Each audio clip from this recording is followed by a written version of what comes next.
बच्ची का किडनैप किया गया और किडनैप करके बच्ची को बंधक बनाकर रखा गया। बताया जा रहा है कि पूरा मामला दरअसल लोन से जुड़ा हुआ है। लोन ना चुकाने पर बच्ची का अपहरण किया गया। 7 साल की बच्ची है। मां ने लोन लिया था और मां ने जब लोन नहीं चुकाया तो बच्ची को बंधक बना लिया गया किडनैप करके। सीसीटीवी फुटेज से पूरे अपहरण का खुलासा हुआ है। आरोपी महिला को अब पुलिस ने हिरासत में ले लिया है। रावजी बाजार थाना पुलिस अब आगे की जांच कर रही है। तो बड़ी खबर आपको इंदौर से बता रहे हैं और निहारिका इस वक्त हमारे साथ जुड़ रही हैं। निहारिका, पूरी डिटेल दीजिएगा। देखिए, बहुत अलग सा ये मामला है और अपराध किस तरह से बढ़ रहा है, एक ये भी पहलू और दूसरा पहलू ये कि अगर मां ने लोन नहीं चुकाया तो बच्ची को किस तरह से बंधक बना लिया गया था, कैसे सुराग मिला और किस तरह से पूरी चीजें सामने आई हैं।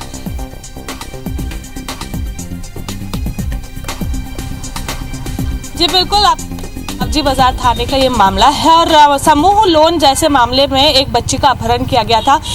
करीब 75,000 रुपए का जो समूह लोन था वो 2 समूहों से दिलाया गया था और उसके बाद वो बच्ची की जो मां है जिसने लोन लिया था उसको लगातार कहा जा रहा था ऋण चुकाने के लिए, लेकिन वो कहीं ना कहीं ऋण चुकाने में असमर्थ साबित हो रही थी, जिसके चलते जिस महिला ने लोन दिलाया था यानी कि ज्योति जो आरोपी है और जिस महिला ने लोन लिया था उन लोगों के बीच में काफी समय से कहासुनी हो रही थी और ऐसे में मौका पाते ही ज्योति ने बच्ची का अपहरण कर लिया और उसके बाद लगातार ये जो उसकी मां है उसको ऋण चुकाने के लिए कह रही थी। तो ये तो काफी साफ था कि वो महिला ने ऐसा कुछ किया है, लेकिन उसके बाद जब पुलिस तक ये मामला गया, कल शाम को पुलिस तक मामला गया था, जिसके बाद से पुलिस ने मामले में जांच पड़ताल शुरू कर दी थी। तो आसपास घर के आसपास लगे सीसीटीवी कैमरे में ही साफ दिखाई दिया था कि किस तरह से ज्योति ने बच्ची का अपहरण किया है और उसके बाद ज्योति को पुलिस ने हिरासत में भी ले लिया है। बच्ची सुरक्षित रूप से वापस भी आ चुकी है और उसके बाद अब पुलिस ज्योति से मामले में पूछताछ कर रही है। निहारिका, पूछताछ कर रही है वो ठीक है, लेकिन इस तरह के मामले में किस तरह का एक्शन लिया जाएगा, क्या कार्रवाई होगी उस महिला के खिलाफ या उस लोन कंपनी के खिलाफ जिससे लोन लिया गया था?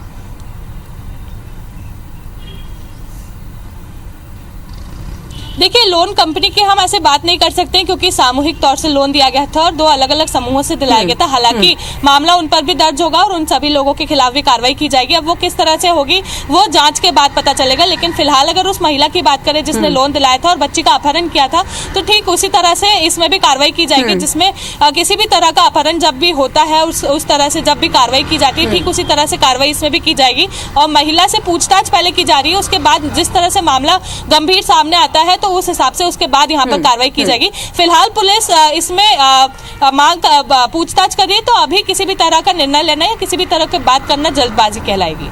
बिल्कुल निहारिका, देखिए यहाँ पर जो आरोपी के खिलाफ एक्शन लेगी पुलिस वो तो लेगी ही, लेकिन निश्चित तौर पर एक बार फिर से इस खबर के साथ ही कानून व्यवस्था पर सवाल उठने लगे हैं, क्योंकि इंदौर में लगातार कहीं चाकूबाजी, कहीं अपहरण और इस तरह की घटनाएं जो है वो सामने आ रही हैं और एक बार फिर से जो ये अपहरण का पूरा मामला सामने आया, इससे फिर से एक बार कानून व्यवस्था पर सवाल जरूर खड़े हो रहे हैं।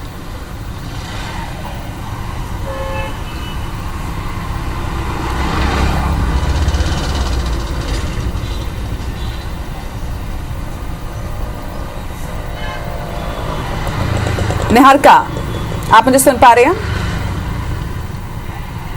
जी जी जी बिल्कुल, आप सही कह रहे हैं। जी बिल्कुल, आप सही कह रहे हैं। लगातार जो इंदौर में ये मामले हैं वो सामने आ रहे, कहीं चाकूबाजी के मामले सामने आ रहे, कई चोरी की घटनाओं के सामने आ रहे, तो कई हिट एंड रन के भी मामले सामने आए और अब अपहरण के मामले जो है उसने भी तेजी पकड़ ली है। तो इस तरह से पुलिस के ऊपर लगातार जो प्रशासन है उसके ऊपर लगातार सवाल खड़े हो रहे कि किस तरह से मामले में कार्रवाइयां की जा रही है, क्योंकि लगातार जिस तरह से मामले सामने आ रहे हैं और रेट जो है यहाँ पर अगर हम देखें क्राइम का वो भी लगातार बढ़ते जा रहा है। इंदौर जो है वो क्राइम रेट में भी अब काफी आगे बढ़ गया है। तो प्रशासन पे लगातार उंगली उठ रही है, क्योंकि जब से कमिश्नरी प्रणाली यहाँ पे लागू हुई थी उसके बाद से कई ऐसे बड़े मामले सामने आ चुके हैं, जिसके चलते अब इंदौर में जो देश का सबसे स्वच्छ शहर माना जाता है लेकिन क्राइम में भी अब आगे बढ़ता हुआ नजर आ रहा है। उसके ऊपर काफी सवाल खड़े हो रहे हैं, प्रशासनिक अधिकारियों के ऊपर काफी सवाल खड़े हो रहे हैं और किस तरह से मामले में कार्रवाई की जा रही है और ढिलाई भी हो रही, क्योंकि अगर हम देखें पिछले कुछ समय पहले 2 हत्या का मामला एक बार में सामने आया था, तो ऐसे में उस आरोपी को पकड़ने में ही करीब 20 से 25 दिन लग गए थे। तो ये भी एक बड़ा सवाल उठता है कि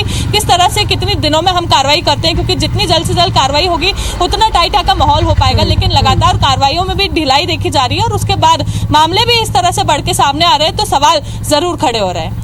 निश्चित तौर पर निहारिका, और सही कह रही हैं आप, सबसे स्वच्छ शहर है इंदौर, लेकिन लगता है कि अपराध और अपराधियों की सफाई और उस लिहाज से भी स्वच्छता की काफी ज्यादा आवश्यकता है। देखना होगा कि किस तरह से अपराधों पर लगाम इंदौर पुलिस लगा पाती है। तमाम बातचीत के लिए आपका बहुत बहुत शुक्रिया। तो ये तस्वीर भी हमने आपको दिखाई और इस वक्त आपको अपडेट जिस तरह से हमारे सहयोगी निहारिका ने दी है कि बच्ची सही सलामत है, बच्ची को परिजनों को सौंप दिया गया है और इसके साथ ही आरोपी की गिरफ्तारी हो गई है। अब आगे की पूछताछ की जा रही है और देखना होगा कि पुलिस इस पूरे मामले में क्या एक्शन लेती है।